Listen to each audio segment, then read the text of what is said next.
everybody. Welcome. Hi, everyone. Welcome, everybody. Hi there. Well, thank you all for joining us on this panel on ERGs as Change Partners. I hope you had a nice break during the networking session. My name is MK Kierrigan, and my pronouns are she, her, hers. I'm a global expert and consultant based in Berlin, Germany, and I'm currently working with equality leaders as the client lead for the DACH region. We're also organizing an in-person DEI masterclass in Berlin later this year that I'm helping them with. Today's conversation on ERGs is really important because we know that women's ERGs are uniquely positioned to reveal the barriers that women face in our workplaces, and they are the key to cultivating leadership connection, cultures of allyship, and employee community building. We also know from McKinsey research studies that employees in ERGs report higher positive inclusion scores. So we know that they work, and the task is for business leaders to make sure that the work of ERGs aligns with the needs of the employees that they represent, as well as the DE&I priorities of the business. So I'm very excited for our conversation today. We've got a great group of panelists, all of whom participate in or lead an ERG at their organizations. I'll introduce them in a minute, but I just want to remind our audience that we will have a live Q&A at the end of this panel. So feel free to submit your burning questions about ERGs throughout the session, and we will take them at the end. Everyone's got burning questions about ERGs, don't they? I have them all day. Oh, yeah. All right, so without further ado, let me just introduce our panelists. Today we have Aisling Flynn, or Ash, right? Hi. Ash from Odyssey Social Care, where she is the HR director, the lead of the Happy People Resource Group, which sounds great, and a member of the Accessibility, Diversity, and Inclusion ERG. We have Rebecca Lloyd-Wright from Auto Trader, and she's a senior campaign manager and also sits on the Women's Network Guild. Hi there. We have Gavin Holmes from Aviva, who is a data insights business partner and the co-chair of Aviva Balance, which is the gender balance steering committee at Aviva. Gavin. And we have Zeta Benjamin from CSG, where she works as an accountant and serves on the Global DE&I Council, as well as the South Africa chapter of the Black Cultural Collective Employee Belonging Group. Hi, everybody. Welcome to all our panelists. Let's get this conversation started. You ready? Yep. Ready. Ready. All right. So each of you are involved in women's ERGs, but even within a group of women, we know that there's a lot of diversity of identities represented. So how can you make sure that as ERGs, you connect with all the women that you represent, and how can you ensure that no woman is left behind? That's the question on the table. I'm going to go ahead and start with Zeta, if you are ready to go. Yes, of course. Thank you for this opportunity. It's fantastic to be here today to share our thoughts and experiences. And I think such an important question around, diversity in terms of identities we represent. It's important for us to take the data, and data is important to understand who our target audience is or who's especially involved in our EBGs. But it's important to take that data and really break it down into what we need to connect with, who we need to connect with, and on getting on that level. So we often look at networking sessions, more one-on-one connections. That's when you really get down to sort of empathy reaching connections.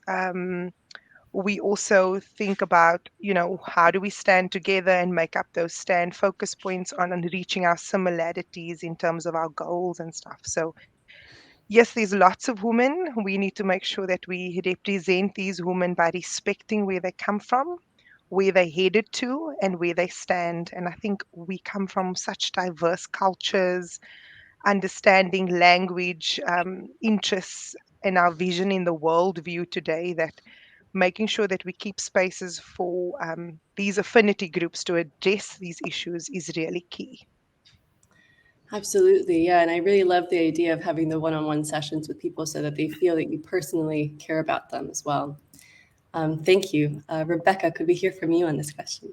Sure. I should probably start by apologising for my screen. About 20 minutes before the webinar, the builders outside did decide to cut the Wi-Fi, so it's been a bit of a scramble, but I'm glad I was still able to join and take part. So please bear with me. If I freeze, that will be why. You're great now.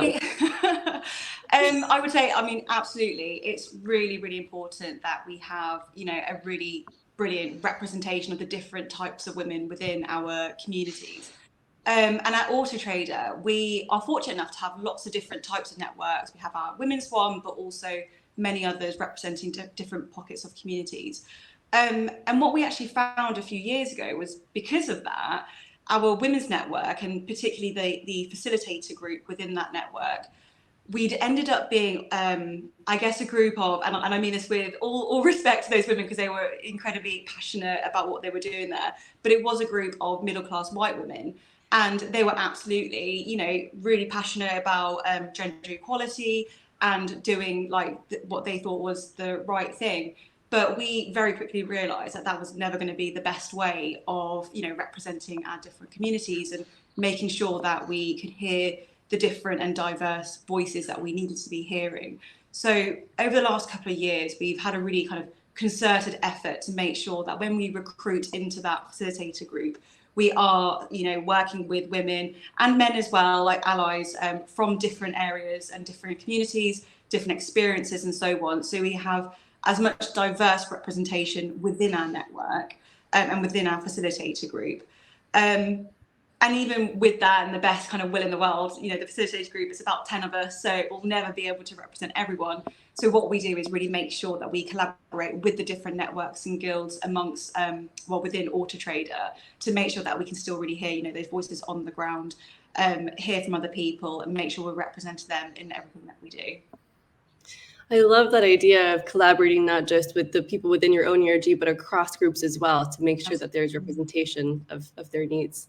Great, thank you so much. Ash or Gavin, do you want to jump in on this? Yeah, so thanks so much for letting me participate in today's discussion. Mirroring what the rest of the team have said there, we, you know, advocate obviously for a diverse recruitment to our employee resources group. And I work for an organization called Odyssey that has the luxury of being in a family of a group of various different organizations under a company called Broadlake. So we have an opportunity to collaborate with organizations of different sizes and equally diverse backgrounds in different located in different countries as well, which is super beneficial to us. The only additional thing that I would add to all the amazing pieces that were contributed there is to make sure that there's a safe space to share experiences and I suppose escalate issues of concerns or pieces that people would like to advocate for, but all those great things that have been discussed already. Yeah, I think I'd add as well to the points being made already. I think we need to acknowledge that there can be a bit of a broad brush approach to topics that impact women in particular, and try our best to push against it. So, for example, at Aviva, we've often spoken about success being climbing as high as possible up a corporate ladder, whereas success for many can be just getting through a working day. And we also need to work as intersectionally as possible, as Rebecca says, with different groups, bringing in different lenses for different topics. For example, neurodivergent women often present differently to neurodivergent men, so understanding that aspect. And Black and Asian women have different life experiences to white women, and so on. So that's something that we've really tried to incorporate in the work that we do at Balance UK in Aviva. Absolutely, yeah, and thank you both for jumping in there. I think it's really important that we make this work intersectional, especially as we see a lot of events going on in International Women's Day this month, or today, or is it tomorrow? It's tomorrow. Tomorrow. What day is it? Yes, and I also really like what you said, Ash, about I think a lot of times we think about building culture on the team as a whole, but I think having a culture within each ERG can be really beneficial as well, so that people feel comfortable coming up to you as an ERG leader with their needs. Thank you. Sort of on that note, I know that ERGs can be an invaluable partner in an organization, but they also should not be expected to be the sole drivers of DE&I. I think sometimes a lot of work is put onto ERG groups to be the sole drivers, but it's important that that's not their entire job. It's, you know, ideally there's a separate DE&I team who is setting those priorities and strategies. So I'd love to discuss with you what you think the role is of ERGs as part of that larger strategy.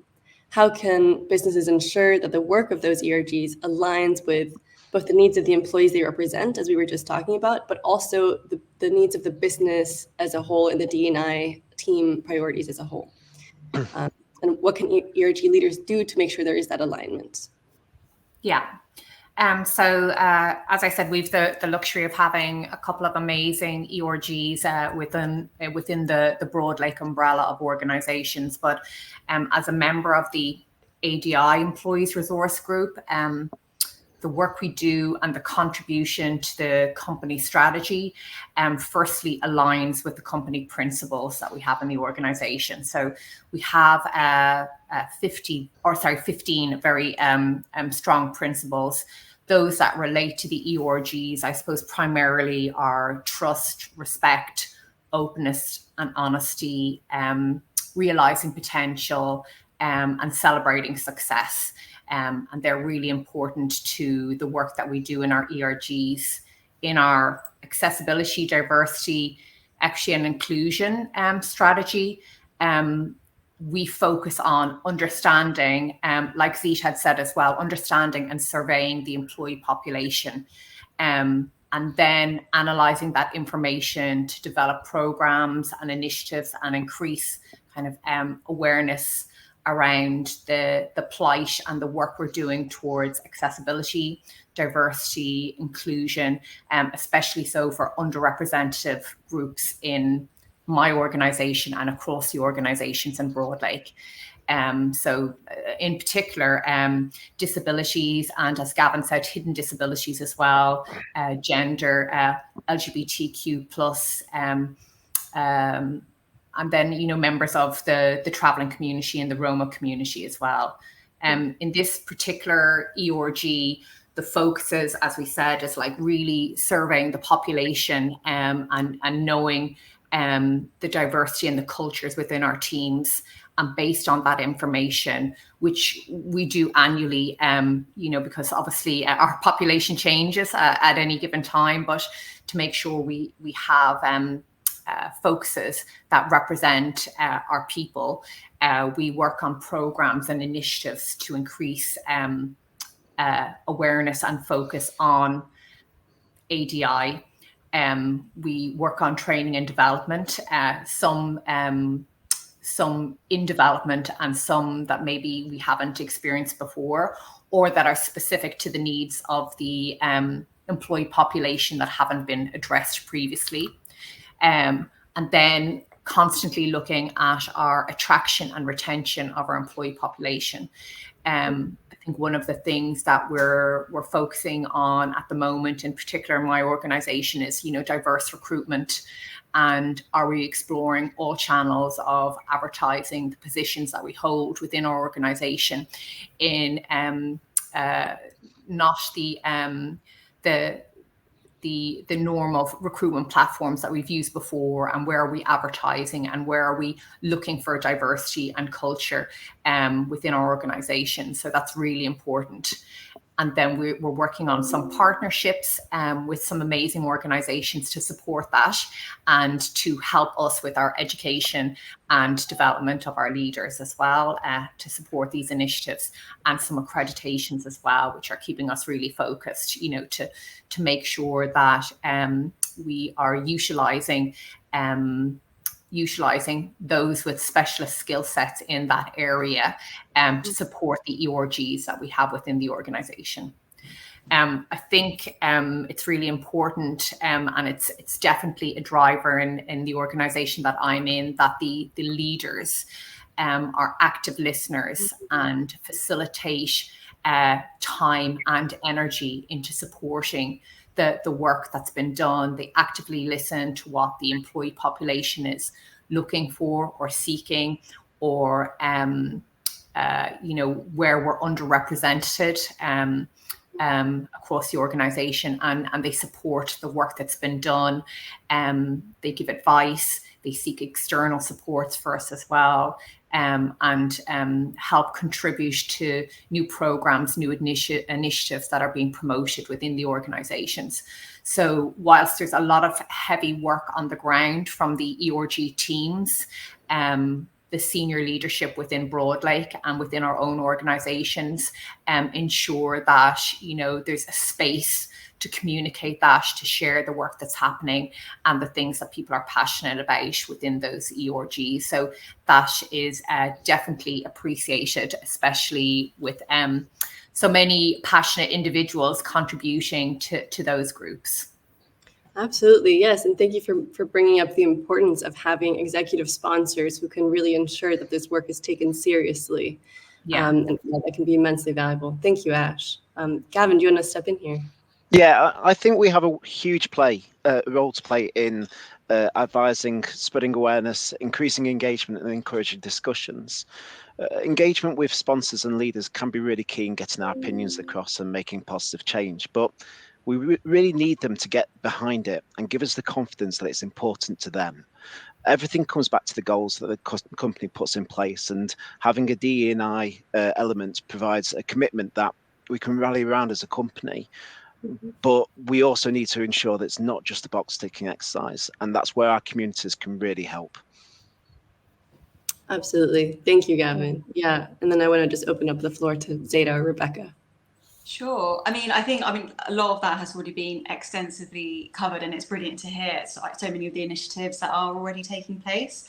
I think both have already mentioned, the role of ERGs around representing different voices, or kind of hearing people like on the ground, so to speak, and kind of bringing that to the kind of wider DE&I kind of strategy is brilliant. And that's definitely a real role that the different networks at Autotrader take. I suppose one thing for me, and it goes, I guess, a little bit beyond this, is that with DE&I networks or guilds, as well as everything else, they're absolutely brilliant and are really core to the overall strategy. But what we really need to make sure of is that they are not treated separately. So by that, we can have some brilliant work going on in, a pocket or area over here, and the people within that pocket are absolutely, striving for all of these various successes within DE&I. But if it's not kind of embedded into the culture of the company and throughout the organization, it really won't do anything. So we can have, we want to make sure that all the brilliant individuals who are representing various DE&I pockets are throughout their, kind of working their way up that ladder. They're seen in different places. They're representing their own communities in different areas. So I think that definitely comes down to the recruitment side, making sure that, especially with early careers and grads, we're bringing them up through that, but also in that middle kind of section, I suppose, like where there can be gaps of, more like diverse representation. That's something that we really need to push far harder for, because by having that just there being seen in the company, that really helps just bring everyone else up. It makes things more the norm. It means that, conversations which could be seen as tricky, controversial, just different out there, really aren't. They become normalized, and we can, expedite this process.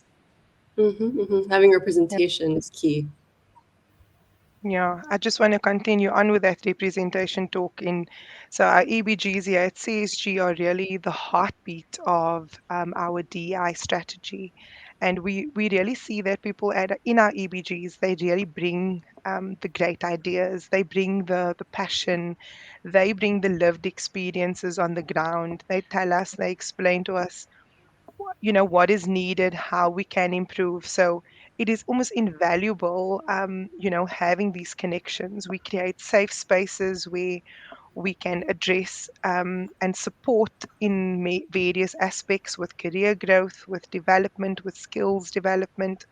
We have a large bursary intake as well, graduate program, and it's really going further than just getting the grads in it. These EBGs allow the grads to get and feel supported outside of just their work, making sure they are socially connected, they are supported. A lot of them lack a lot of soft skills that we cross-functionally attribute to them and help them alongside their journey of growth.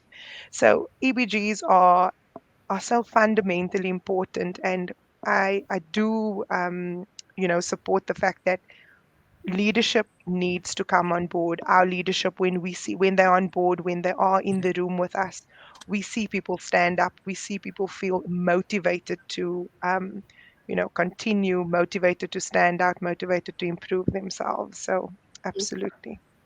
Yeah, I really like what you said about ERGs being the heartbeat. And sort of as Rebecca was saying as well, I think we can't underestimate how much ERGs can really shape the company culture, even outside of just their individual groups. I do think that something that business leaders think about a lot is how to measure the success of the work that ERGs are doing. Obviously, that shouldn't be the sole focus. There's a moral imperative here as well. But it is important to think about how do you go about assessing whether you are making any progress on gender equity? Yeah, and that is important to we always need to have a measure. I think it is important for us to have a measure to see how we progress. I mean, progression is, we might feel personal progression, but the measurement of that progression, so in our EBGs would be how much have we contributed to upliftment or around education?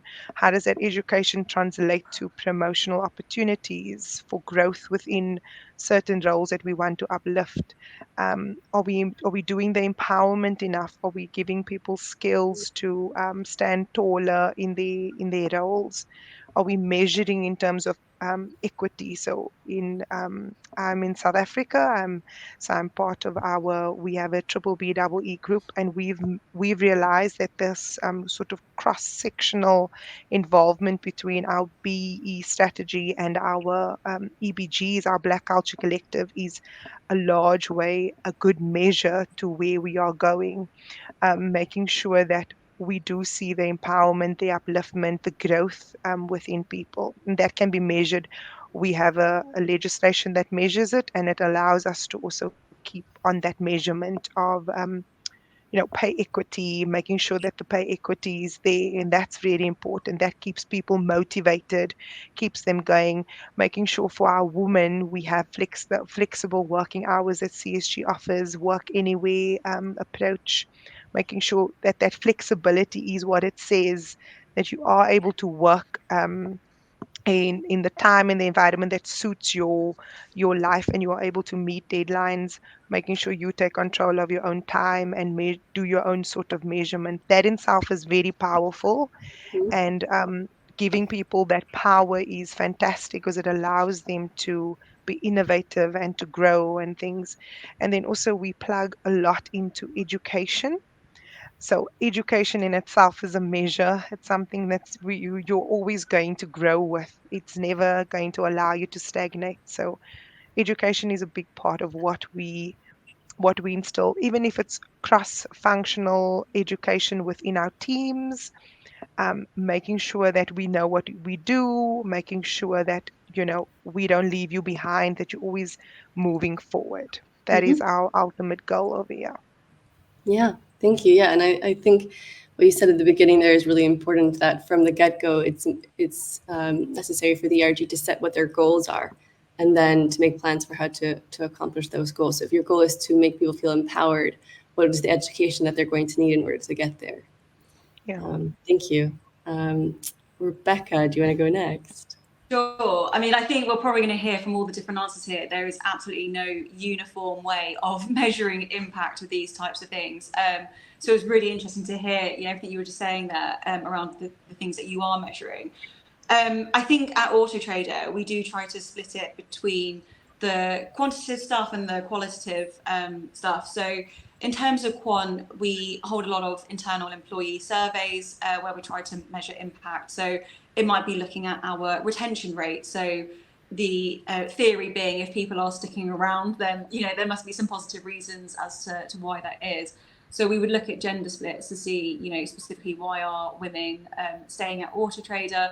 In terms of other ERGs, those splits can be made other ways as well. So whether it's LGBTQ+, ethnicity, neurodiversity and disabilities, etc. There's all sorts of ways to cut the data to see how people are currently feeling about working at Auto Trader and why they continue to work at Auto Trader.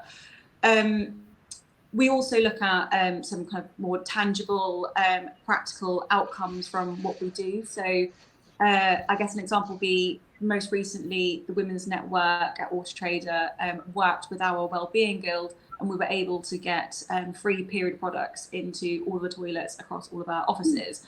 So in and of itself, it sounds like a fairly small thing, but actually it's not something that's widely done across many of the companies in the UK.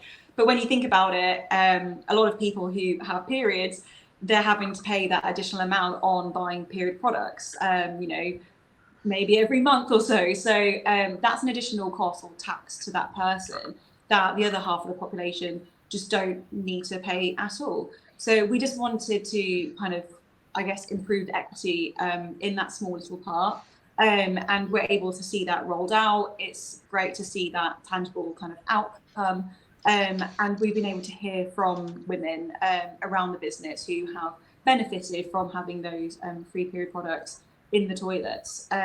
So that's been really great. And I guess that also takes me on to the more qualitative impact. So we base a lot of that on feedback from people around the business, women and allies. So we'll regularly check in with people and see how they feel about events that we've put on, initiatives that we're doing. We want to know, the good, the bad, and the ugly with it, so we can improve and we can make sure that we're really doing the best that we can to support the people around Auto Trader. So it really is a mix of the two, quant and qual, to see what the impact is. Yeah, I think you've called on something really important, which is that feedback is essential. You can have the best strategy in the world, but if it's not really connecting with the people you're trying to support, then you're not really achieving the goal here. Gavin or Ash? Yeah, Ash, after you, if you want to go. Go ahead, Gavin. Okay, fine.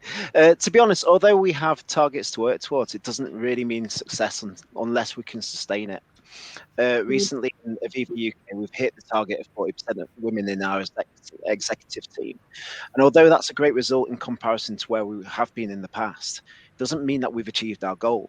Where we can make real impact is by making sure we're creating a safe, inclusive environment for all of our staff and bring forward issues that affect our colleagues.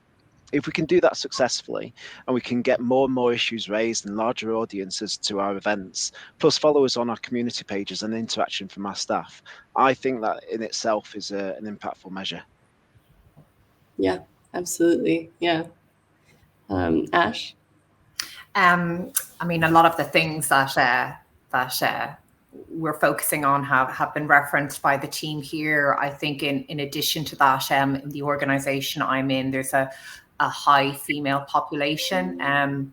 It's primarily social care workers, and a big area of focus that we have some SMART goals in place for is the continuous development of benefits and family-friendly benefits for the teams, male and female, and the communication of them and the awareness of what people can utilise,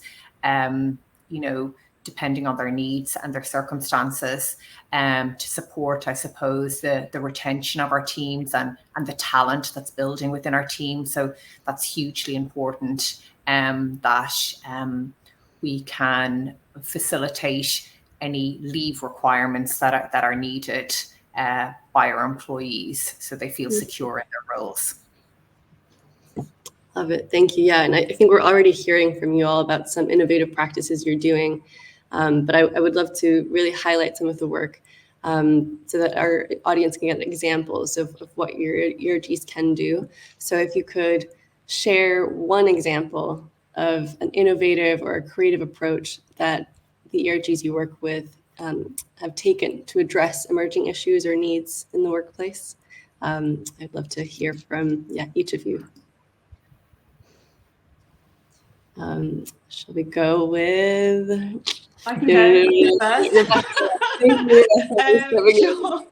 I actually have two examples, but it's kind of based around the same thing. So some of the research that we've conducted in the past has really shown that women in particular can lack recognition for the work that they do, both in the workplace and out. So I guess that's, across the board in the UK and beyond.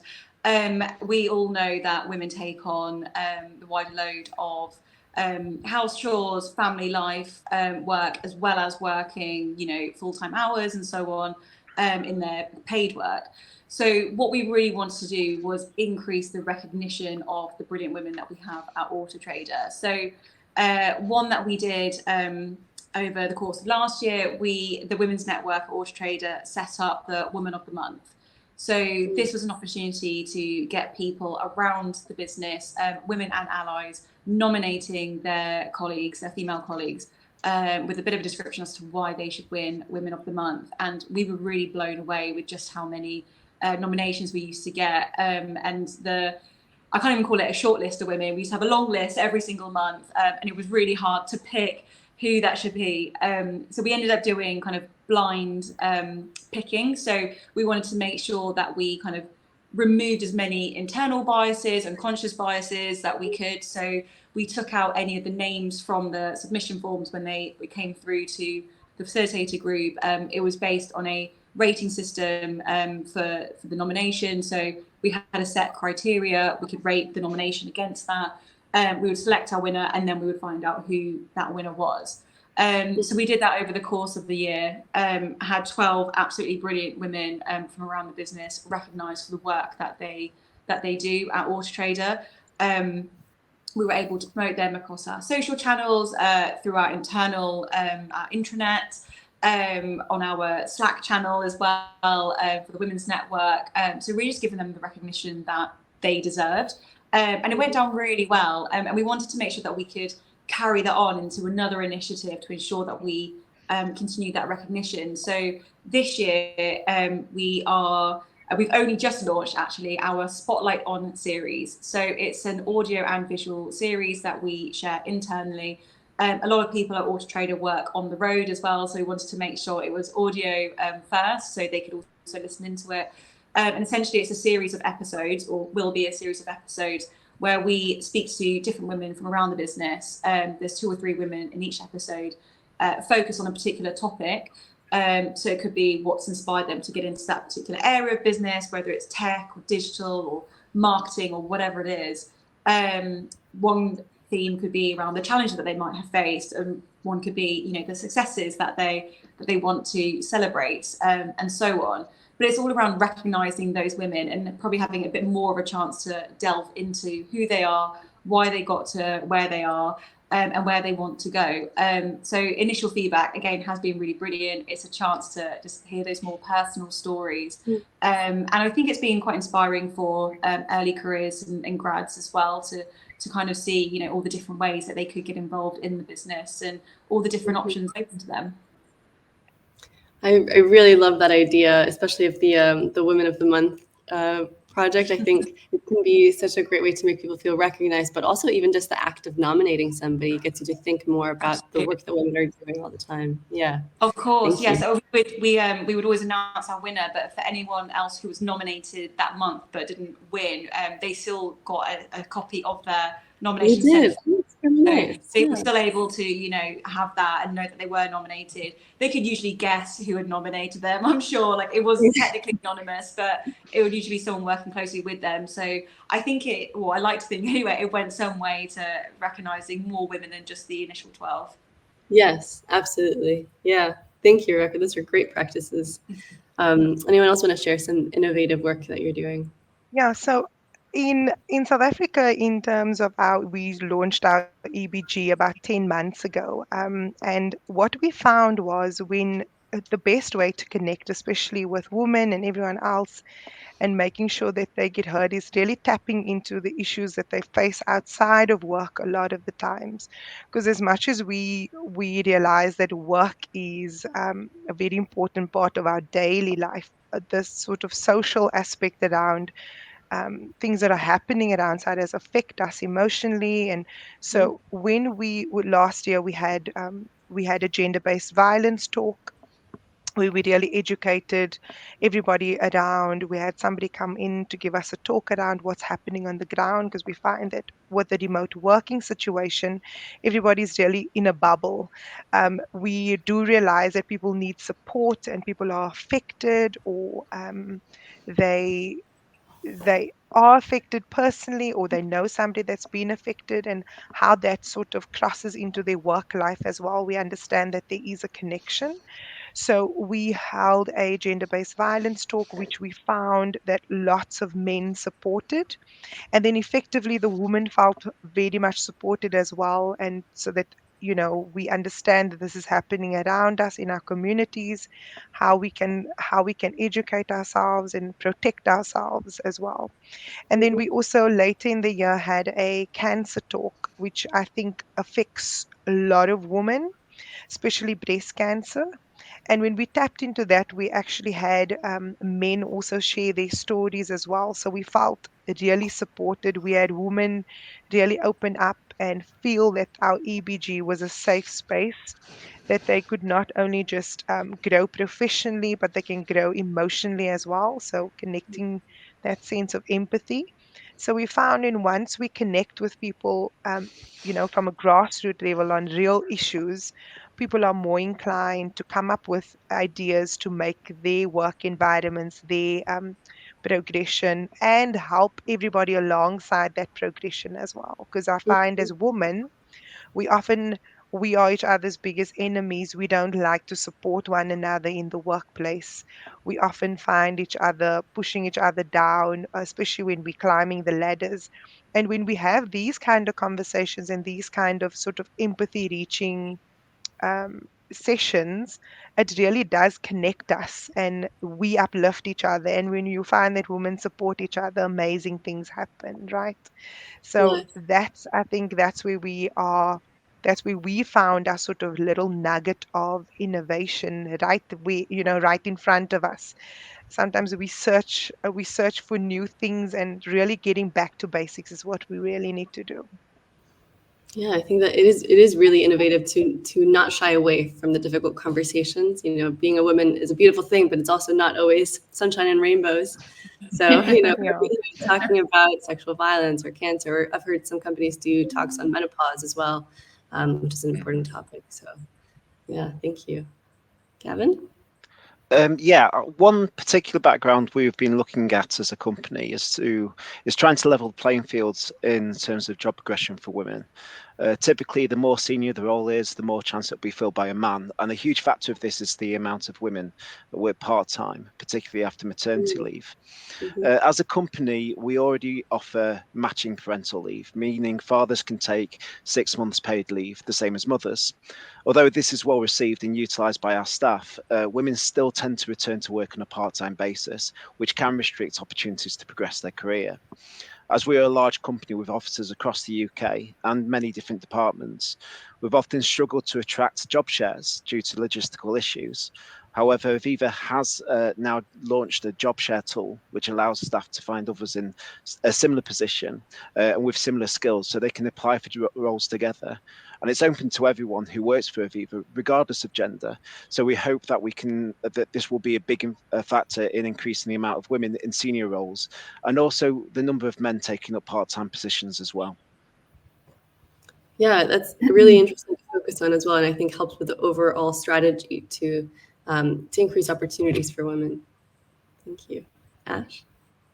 Yeah, one of the areas that we focused on, it's quite similar to what Zita has just discussed there, but recently, very recently, just in November, actually, the Irish government introduced domestic violence leave for employees. So that's 5 paid days domestic violence leave.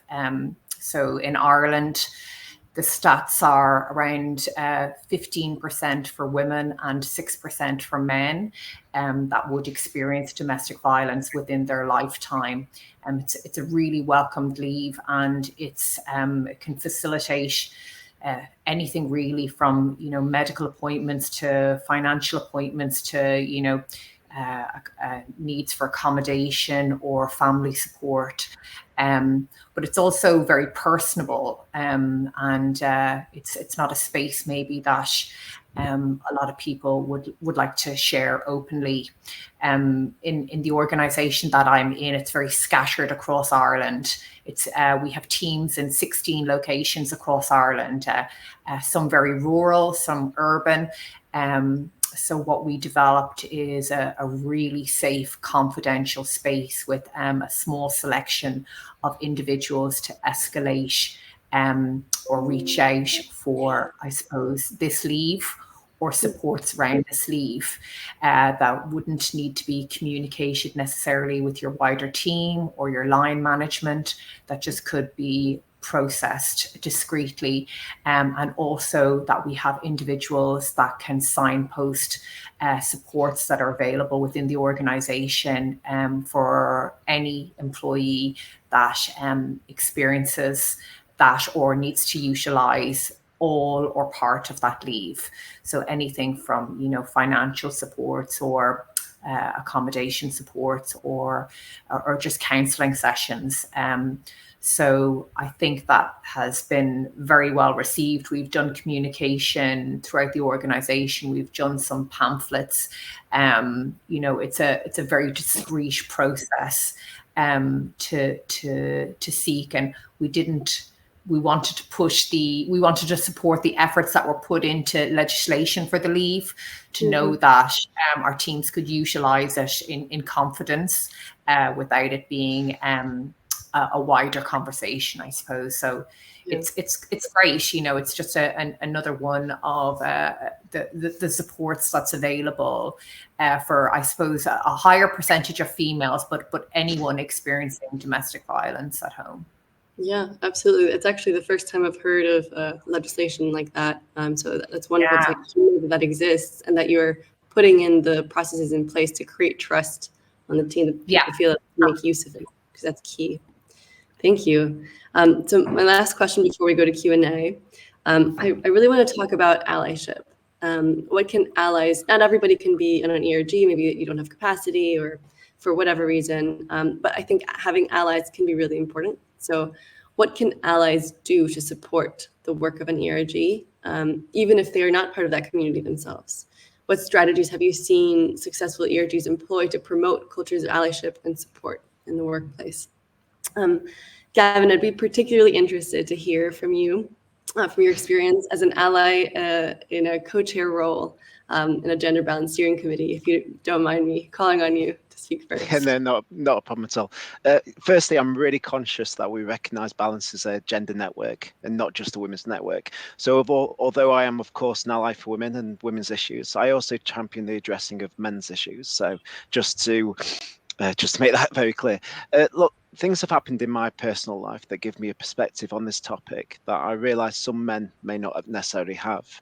However, quite often people just don't know either where to start or how to broach certain topics. So it's actually quite daunting a step to take into allyship.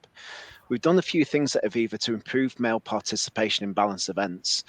For example, our Sexual Assault Awareness Month discussions last year, we challenged attendees to bring a male colleague, which brought our male attendees to 32% of the total audience. Considering for International Women's Day events, we only had around about 13%. That was a real success for us. This year, we've also launched Brave Spaces, which is a program that breaks up tips and learnings on how to be a better ally into 15-minute mini missions. It's the brainchild of a couple of our Steerco members. A bit of a shout out here for Lisa Shaw and Byron McGill. And it's designed to give some guidance to those who don't know where to start on their allyship journey. It's been really well received, and we have a growing following within the network. So yeah, we've got really high hopes for that going forward.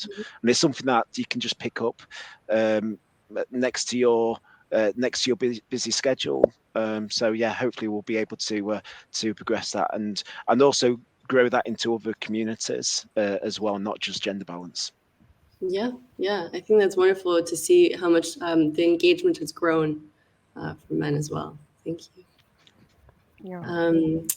Just Zeta? to continue to what Gavin is saying, I think allyship is such an important part of having allies in your EBG. So, and making sure that in yourself as an EBG co-chair, so for myself, I make it a point of going, sort of going into other EBG spaces so that I can learn.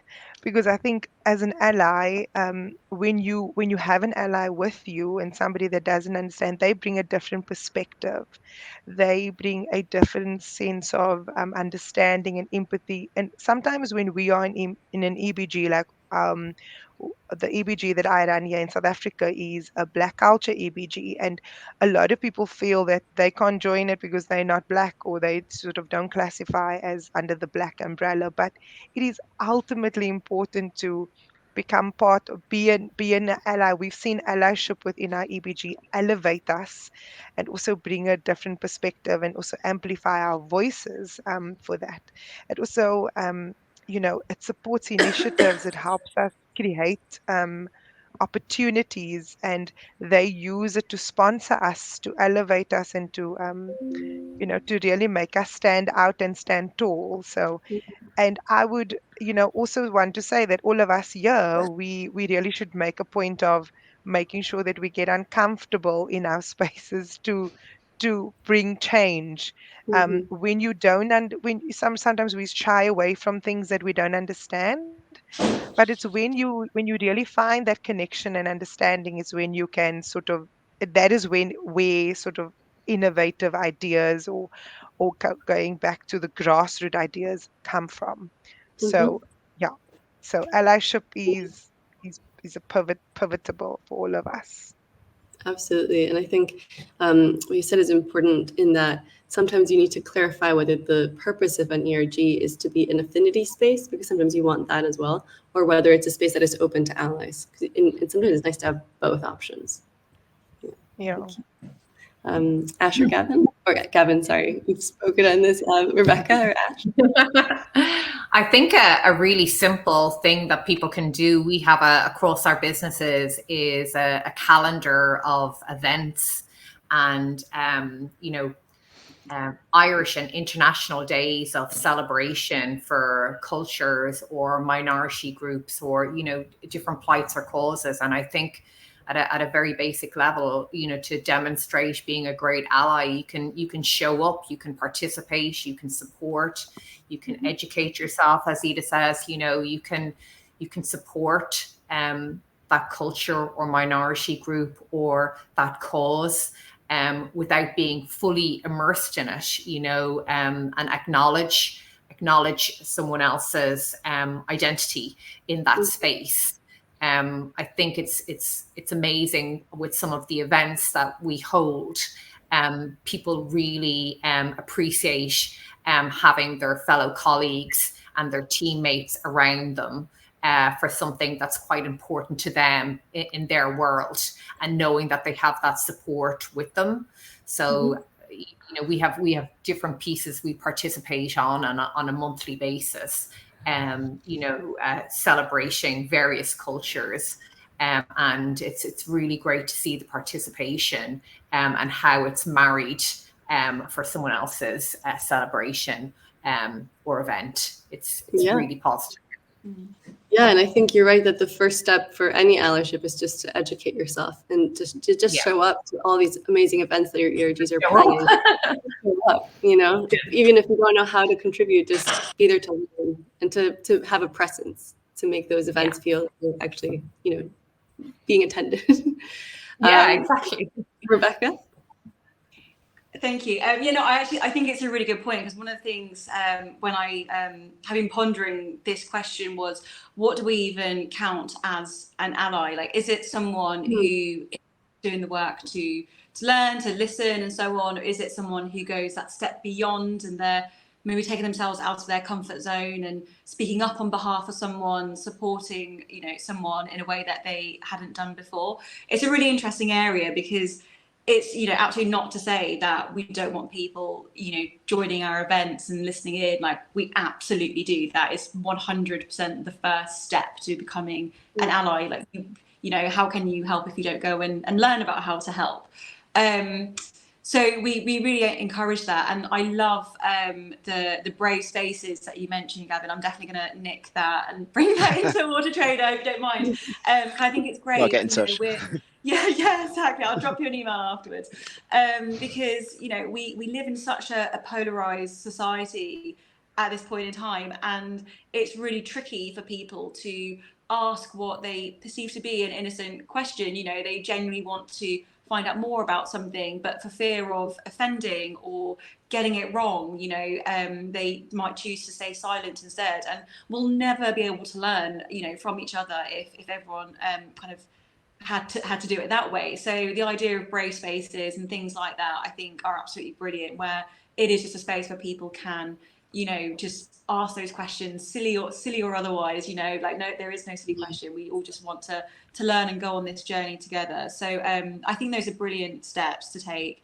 And then I would really urge people, once they've started, joining in, listening in, asking the questions, really thinking about what could be the next step for them to have a more kind of proactive allyship. It could be big or small. It might be you're in a meeting as a man and you see a woman get spoken over, or interrupted, and just having that moment to say, actually she still needs to finish her point, or whatever it is. It can be as simple as that. And although it sounds simple, I appreciate it can actually be quite daunting in the time itself. But by putting yourself out there and just doing it because it's the right thing can really help. It will mean so much to the woman that you're supporting, absolutely, and it will show others that should be the way we do things. And I think with that, remaining receptive to being challenged, and being brought up on something as well, obviously is really really helpful and needed in these circumstances. So not taking offense necessarily if someone pulls you up on something, but being open to why they might pull you up or challenge you on something.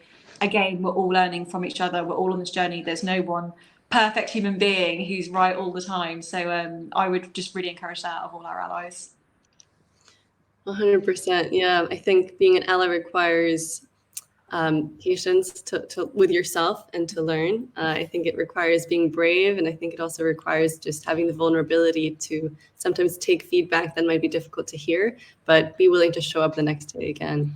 And I like what you mentioned about, sometimes if you're in a meeting and you don't really, you hear something that maybe shouldn't have been said, or people are talking over each other, you want to step in, and maybe that's somewhere where ERGs can provide bystander intervention training so that allies feel equipped with the tools to step in those situations and have greater impact.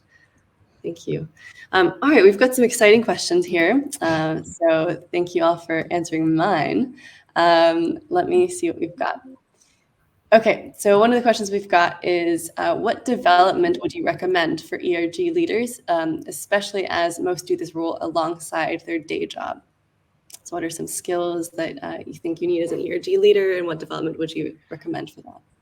I think just on that, I think we've mentioned it a couple of times, but fostering an environment where people can make mistakes, or say maybe the wrong things.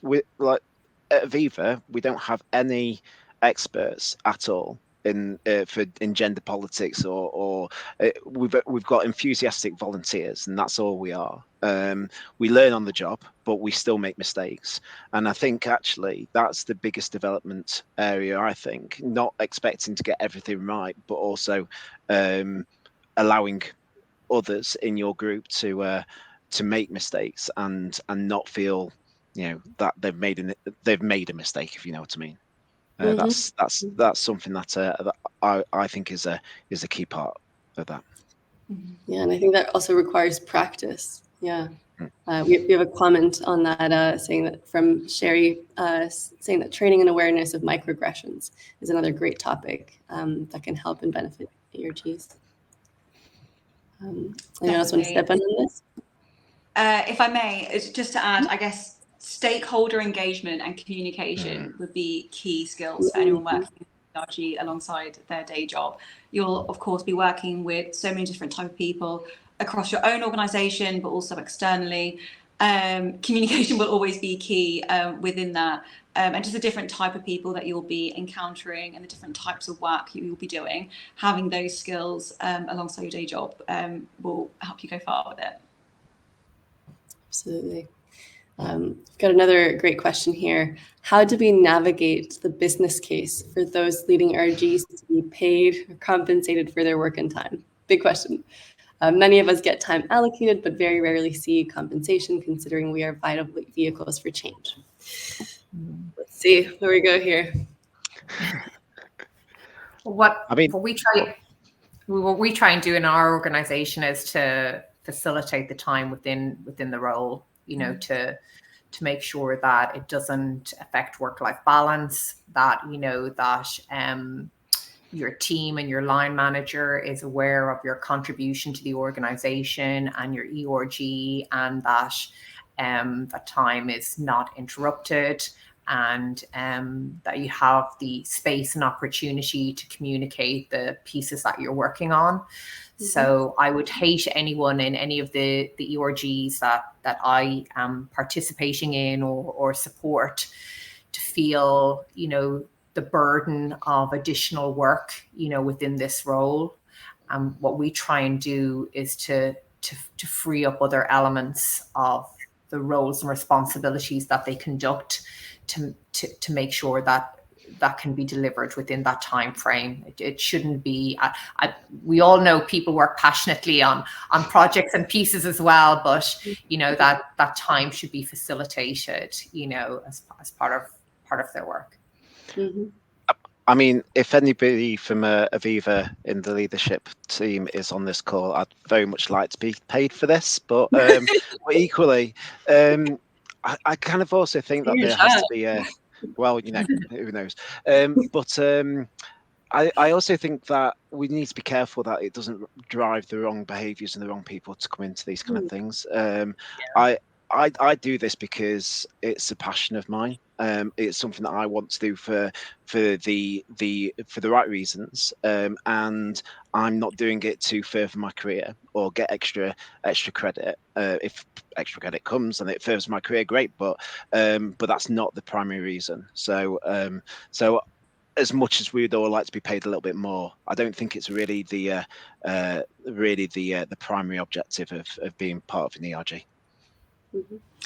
I don't think it would be the primary objective, but I do think it would be a brilliant way of recognising the additional responsibilities of those people within those ERGs. I mean, it goes back to, what I mentioned earlier. Women obviously take on the lion's share of work in the home, as well as their paid work responsibilities. So to have this on top, it is additional work. And that's not saying that the company that I'm with pay extra for that. Like, we have something very similar to you, Ash, where we take a percentage of our working hours will be dedicated towards the work that we do for our ERGs. So that's not just a women's network, that's across all of our networks and guilds, and we find that does work well. So we are still compensated in that respect, I suppose.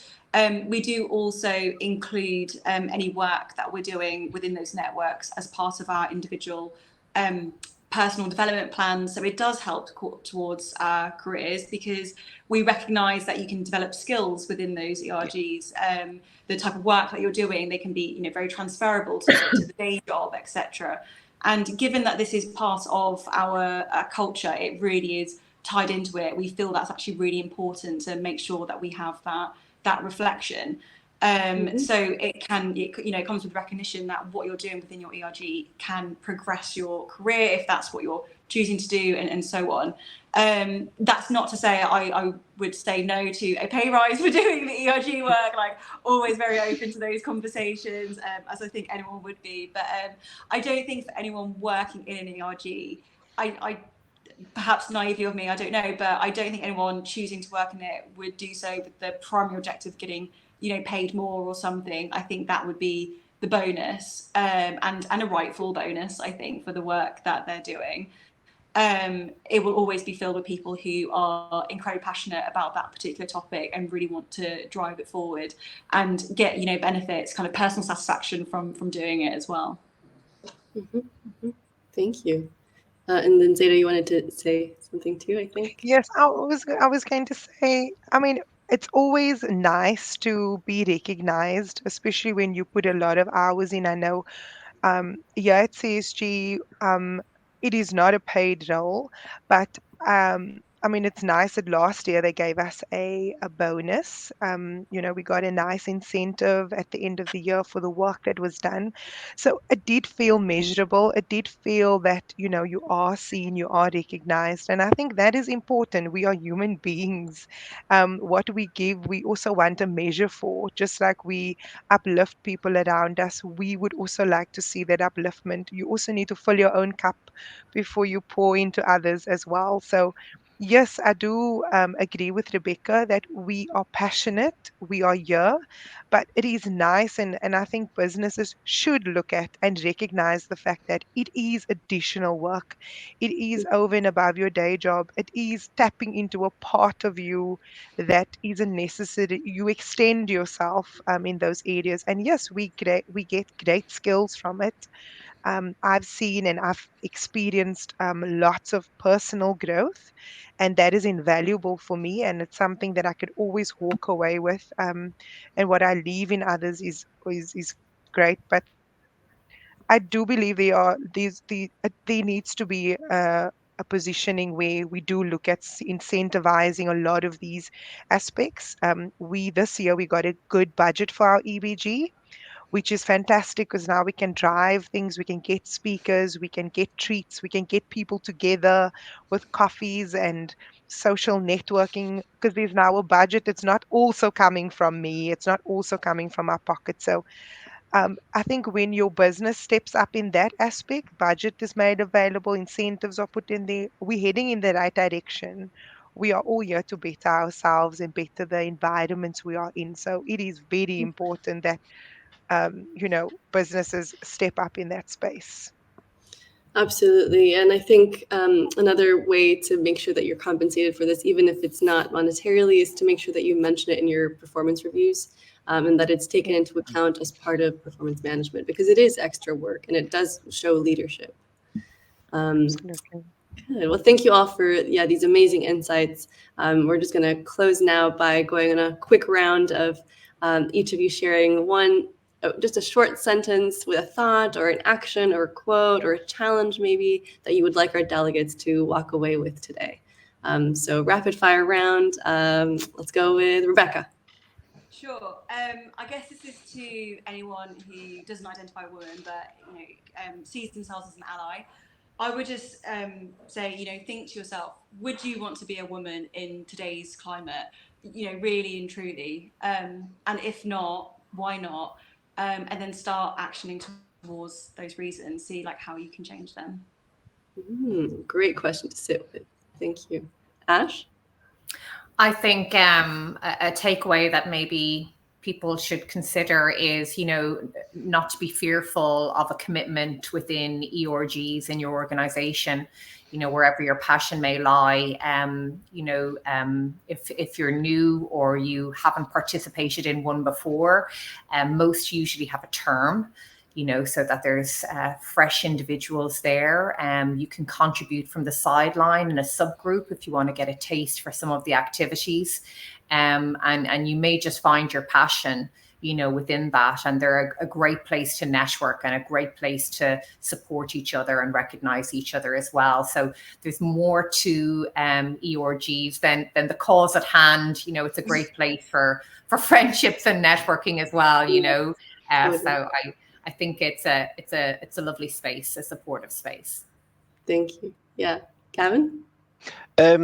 We're doing something for International Women's Day called pledges, so we can hold our leaders and our colleagues as well accountable for things that we can do to support gender equity.